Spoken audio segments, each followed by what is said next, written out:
আমাদের জনের ঘর ছিল চেয়ারম্যান বলে গেছে আস্তে আর এই জায়গাতে আস্তে এই প্রবাসীর কারণে আস্তে। আপনারা বলেন আমি যদি সরি বলি আর এর উপরে সরি আছে না? আপনারা কি আমার সরি বলাতে খুশি না? রাখেন এটা রাখেন, এটা শেষ। সব দুগুলো রেখে যেতেছে হ্যাঁ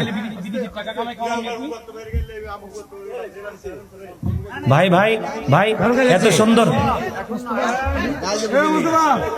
এই পুরা পুরা আপনারা কথা বলেন, কে বকা দিচ্ছে?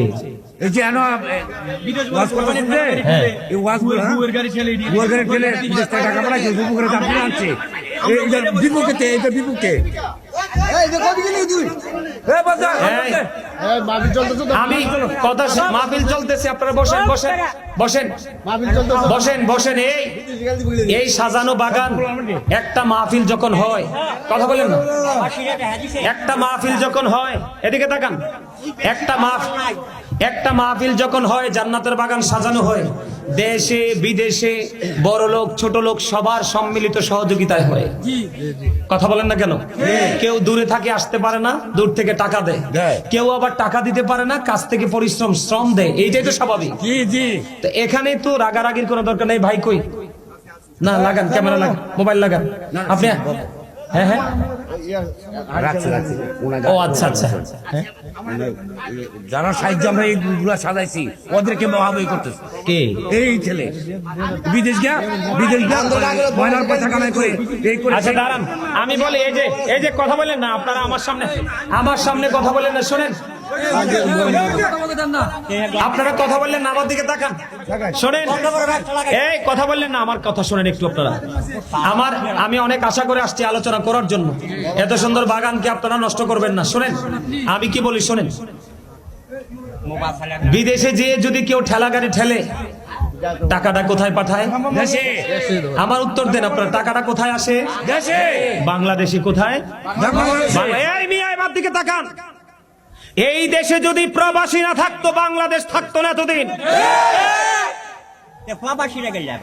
আপনি যত বড় স্কলার হন না কেন, যত বড় এডুকেটেড পারসন হন না কেন, আপনি প্রবাসীদেরকে হৃদয় দিয়ে ভালোবাসবেন।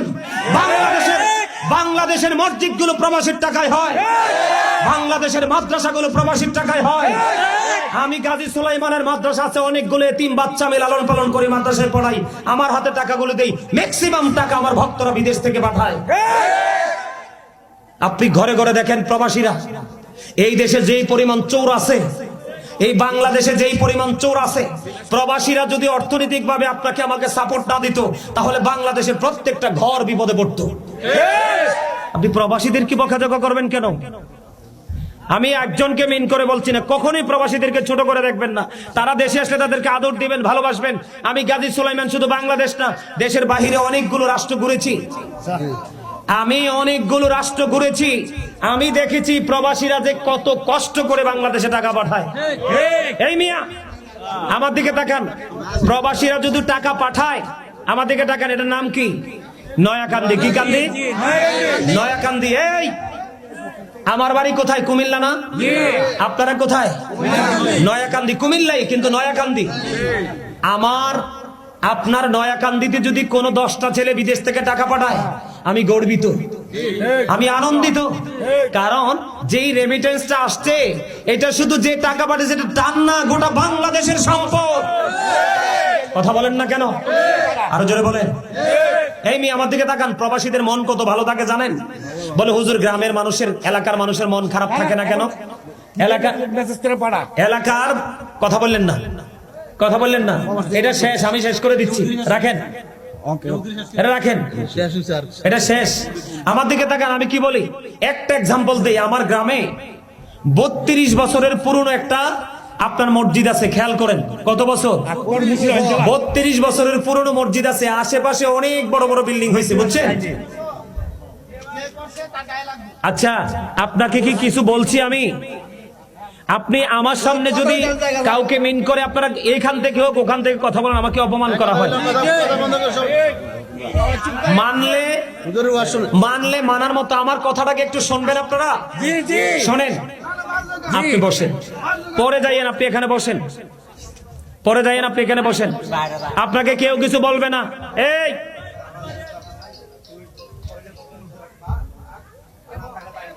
না উনি না বাইরে যাবে কেন? এই না উনি মাহফিলে আসছে, যাবে কেন? বসেন, মাহফিলে থাকবো, ওনার যাওয়ার দরকার নাই। আরে ভাই আপনার তো বুঝতেছেন না, আমার দিকে তাকান। এই প্রবাসীদের বলে দেশে যারা থাকে তাদের মনটা ভালো থাকে না কেন? তাদের মনটা ভালো না থাকার কয়েকটা কারণ আছে। এর মধ্যে প্রথম কারণ কি জানেন? আমাদের বাংলাদেশের আমাদের যুবকরা যখন প্রাপ্ত বয়স্ক হয়, চাকরি করার সময় হয়, লেখাপড়া শেষ করে ফেলে, তারা চাকরি পায় না। তারা কি পায় না? চাকরি পায় না। এই এই মিয়া, আপনার বাড়ি কই? নয়াকান্দি। আপনি যদি আমারে ফালাই আপনি যান না? আপনি যদি এখান থেকে আমারে ফালাইয়া যান না? আমি বলি আপনি যদি আমারে ফালাই এখান থেকে যান না, আমি জবানটা দিয়ে বলি আপনার বিপদ হবে। আর আমার সামনে এখানে থাকবেন, সবার মধ্যে একটা বন্ধন আমার তৈরি হবে। আমি বন্ধন তৈরি করে এখান থেকে যাব। আপনার কিসের তো তার? আপনি আমার চেয়ে বেশি পেরেশানিতে আছেন। এনে বসেন। এই যুবক ভাইয়েরা, তোমরা কি আমার আলোচনা শুনতে আসছো? সবাই সবাই আসছো? তাহলে আমারে ভালোবাসো? তাইলে তোমাদের কাছে আমার হাত জোর করে অনুরোধ, তোমরা যদি বসার জায়গা থেকে সবাই বসো, আমি বেশি খুশি হব। তোমরা জায়গা এখানে আছে, তোমরা সবাই বসো, আমি অনেক বেশি খুশি হব। এই যে আমার ভাইয়েরা তোমরা পিছনে আছো, তোমরাও বসো। আমি একটু কথাটা বলি। এই যে ভাই তোমরা যারা দাঁড়িয়ে আছো, তোমরাও ভিতরে এসে বসো। সবাই আসো। আমি একটু বলি, আমার দিকে তাকান। আমি বাস্তব নিয়ে কথা বলি। আল্লাহ রাসূল বলেছেন বাস্তবতাকে অস্বীকার করতে নেই। আপনারা সবাই এই আমার এই হাতের ডান দিকের কর্নারটা ভাই বসো। সবাই বসো, সবাই বসো ভাই প্লিজ। তোমরা কেউ, আমার কাছে এত ভালো লাগতেছে আপনাদের উপস্থিতি দেখে এবং মনোযোগ দেখে। প্রথমে মন খারাপ ছিল, আমার মনটা একবার ভালো হয়ে গেছে। আলহামদুলিল্লাহ বলেন না কেন? আলহামদুলিল্লাহ। এই যে ছেলেটা আলহামদুলিল্লাহ বলছে না, তে মনে হয় আমারও অনলাইনে অনেক বেশি ফলো করে, বুঝছেন? তে আমি যখন দুরুদ জিকির দৌড়ছি, এই যে তালে তালে দুরুদ আর জিকির যে শুরু থেকে এই পর্যন্ত তার এই ধারাটা আছে, আল্লাহ তাকে কবুল করেন। এক জোরে কোন আমিন। আমার পরে শাহজাহান বিপ্লবী সাহেব আসবে, তোমরা বসো।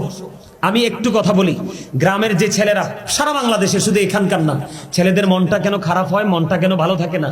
তারা প্রাপ্ত বয়স্ক যখন হয়, চাকরি করার সময় হয়, তারা কিন্তু পড়াশোনা শেষ করেছে, গ্রাজুয়েশন করে ফেলছে, কিন্তু চাকরি নাই। এটা একটা। আরেকটা হলো, আমি বলি, ছেলে এবং মেয়ে যখন যৌবনে পা রাখে, ছেলে এবং মেয়েরা যখন যৌবনে পা রাখে, তখন কিন্তু তাদের জৈবিক একটা চাহিদা থাকে। এই চাহিদাটা কিন্তু তারা সময় মতো মিটাতে পারে না। এটা কিন্তু তোমরা নেগেটিভ ভাবে নিও, এটা কিন্তু আল্লাহর দেওয়া একটা নিয়ামত। এটা তারা কি করতে পারে না? কাজে লাগাতে পারে না। কেননা তাদের হাত থাকে খালি। অভাব এমন একটা দুষ্ট জিনিস, এটা যদি কারো সংসারে একবার ঢুকতে পারে, পুরো সংসারটাকে নষ্ট করে দেয়। আর প্রবাসে যারা থাকে, তাদের মনটা ভালো থাকার কারণ হলো তারা টাকা ইনকাম করতে পারুক বা না কারুক, তারা এমন একটা স্বাভাবিক পরিবেশে তারা নিজেকে ম্যাচ করে নেয়, তাদের মন মানসিকতাটা এমনি ভালো থাকে।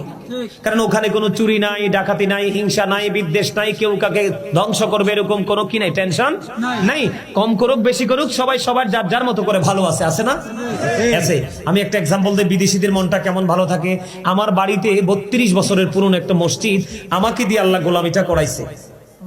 মাটির ঘর ছিল, সেই 32 বছর মাটির ঘর, টিনের চালে মানুষ নামাজ পড়ছে। এত ভয়ঙ্কর এক অবস্থা গেছে জানেন দাদা। এই বছর আমি দীর্ঘ অনেক দিন আমি আমার গ্রামের বাড়িতে যাই না, যে কোনো কারণে, মনের কষ্ট থেকে।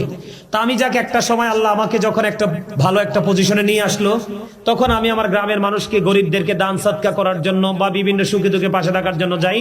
তো তার মধ্যে এক বছর আমি কুরবানি দিতে গেলাম আমার গ্রামের বাড়িতে। একটা গরু কুরবানি দিব, এটা শুধু আমার গ্রামের গরিব মানুষদের জন্য। যাওয়ার পরে এখানে যেরকম মুরব্বীরা আছেন আপনারা, এরকম মুরব্বীদের মধ্যে আমার চাচা এসে বলল, বাবা তুমি আস্তা গরু কুরবানি দিচ্ছ, আমরা তো বিপদে আছি। পাশের গ্রামে তারা কারেন্ট নিয়ে, মসজিদ সংক্রান্ত ব্যাপার নিয়ে পুরো গ্রামবাসী মামলা খাইছে, সরকারবাদী মামলা হয়েছে। এখন আমরা বিপদে আছি, আমাদেরকে একটা মিটার নামাই দাও। তখন আমি কি করলাম, এক সপ্তাহের মধ্যে তাদের টাকা পাঠাই দিলাম, আপনার মিটারটা নামাই দিল। তারা কারেন্টের দিক দিয়ে তারা একটু স্যাটিসফাই হয়ে গেল। আবার সবাই বলতেছে মসজিদ করবে।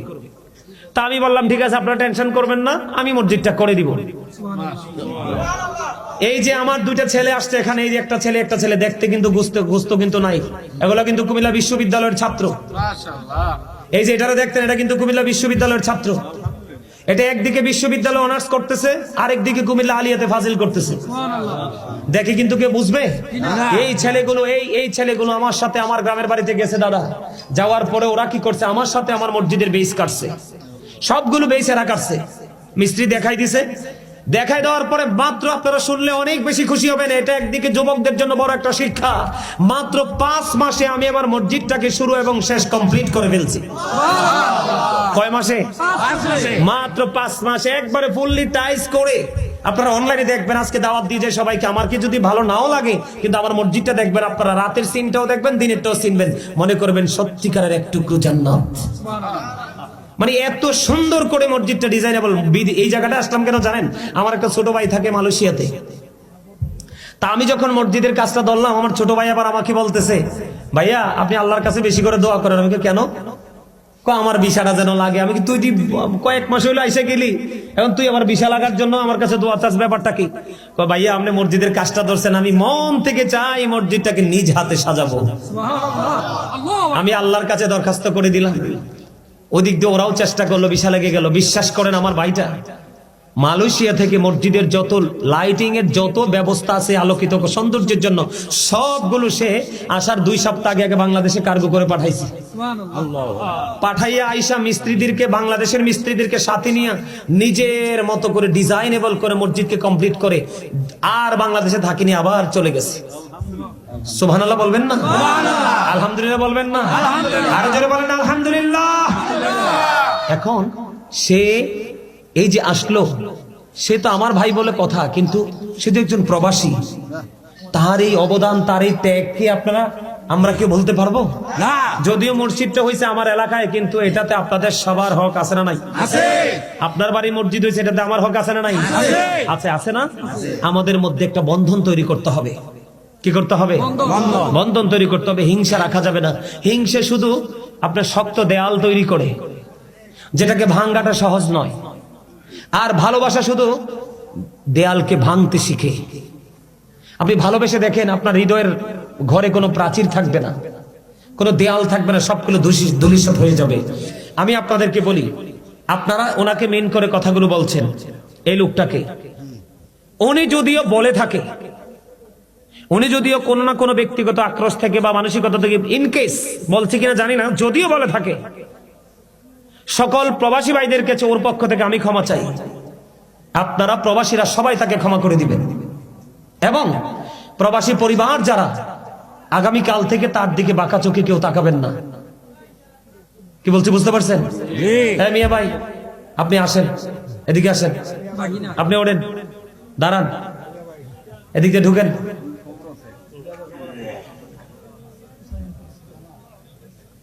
আপনি ওনার আঞ্জা করে ধরেন, শক্ত করে ধরেন। এই কথা নাই, আমার সামনে কোনো কথা নাই, ধরেন ধরেন, মনাকা করেন। এই মারহাবা, থ্যাংক ইউ ভেরি মাচ। সবচেয়ে বেশি প্রবাসী নয়গান্দিতে এমন কোন ঘর বাদ নাই। আমাদের ছনের ঘর ছিল 4 জন বলে গেছে। আস্তে। আর এই জায়গাতে আস্তে। এই প্রবাসীর কারণে আস্তে। শেষ। আপনারা বলেন, আমি যদি সরি বলি আর এর উপরে সরি আছে না? আপনারা কি আমার সরি বলাতে খুশি না? সবাই খুশি? আমি কিন্তু আমার পক্ষ থেকে, তার পক্ষ থেকে চাইছি। আমার ওই ভাইটাকে আরো বেশি ভালো লাগলো। এই যে ওরে নামটা কি? মুস্তফা। আমার এই মুস্তফার নামে একটা নাচ গাইলে আপনি আলা হযরতের গাওয়া গাইব। সুবসি আলা সুবসি আওলা ওয়ালা হামারা নবী সুবসি বালা ওয়ালা। আরে রাগ হয়ে গেছে জন লাগে। নামটা মুস্তফা আমার নবীর নামের সাথে মিল আছে না নাই? আছে না নাই? এটা আলা হযরতের লেখা। আলহামদুলিল্লাহ বলেন। দেখছেন এর আচরণ, দেখছেন নামের সাথে তার চরিত্রের কি মিল? আলহামদুলিল্লাহ বলেন। আরো জোরে বলেন, আরেকটু মহাব্বতে। সবার কাছে ভালো লাগছে না? আরো জোরে বলেন, ভালো লাগছে তো? আলহামদুলিল্লাহ বলেন। আর কোন দ্বন্দ্ব আছে? আপনার নয়াকান্দির প্রবাসী না, শুধু ঢাকাও যদি যাইয়া কোনো প্রবাসীকে দেখেন, তাকে আঞ্জা করে তার একটা চুমু খাবেন। আমি যখন সৌদি আরব ভ্রমণ করেছি, কত সালে নারী? 2021 আমি মক্কা মদিনা পুরো আরব দেশটা ভ্রমণ করেছি। বিভিন্ন দর্শনীয় স্থান আমি বিচরণ করেছি। বিশ্বাস করেন, সেই সৌদি আরবে যাওয়ার পরে প্রবাসীদের প্রতি শ্রদ্ধা, ভালোবাসা আমার হৃদয় থেকে এত বেশি বেড়েছে যেটা কল্পনা করতে পারবেন না। তাদের মতো কষ্ট, তাদের মতো যন্ত্রণা, তাদের মতো ত্যাগী প্রবাসীরা ভোগ করতে জানে না, ত্যাগ করতে জানে। আপনি এই আমার দিকে তাকান, হাসবেন না বিয়া ভাই, এদিকে তাকান। প্রবাসীদের সবচেয়ে বড় ত্যাগ হলো বিবিকে ছেড়ে চলে যায়। তার জীবনের বড় একটা সম্পদ ভালোবাসা থেকে সেই দূরে চলে যায়। আরেকটা ভালোবাসা সন্তানকে বুকে নিতে পারে না, আদর করতে পারে না, শুধুমাত্র এই বাংলাদেশের অর্থনৈতিক চাকাকে ঘোরানোর জন্য।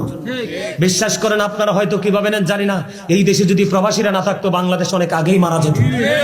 কারণ এই দেশে যারাই একটু ভালো পজিশনে যায় এরাই চোর। কথা কন না কেন? প্রবাসীরা চায় আমার দেশের মানুষ খেয়ে বেঁচে থাকুক। এই মেয়ে, আমি যখন গাজী ফাউন্ডেশনের চেয়ারম্যান, আমি যখন বন্যা কবলিত মানুষগুলোকে যখন খাবার দিতে বললাম, শুধু আমার পেজ থেকে একটা স্ট্যাটাস দিয়েছে আমার লোকেরা।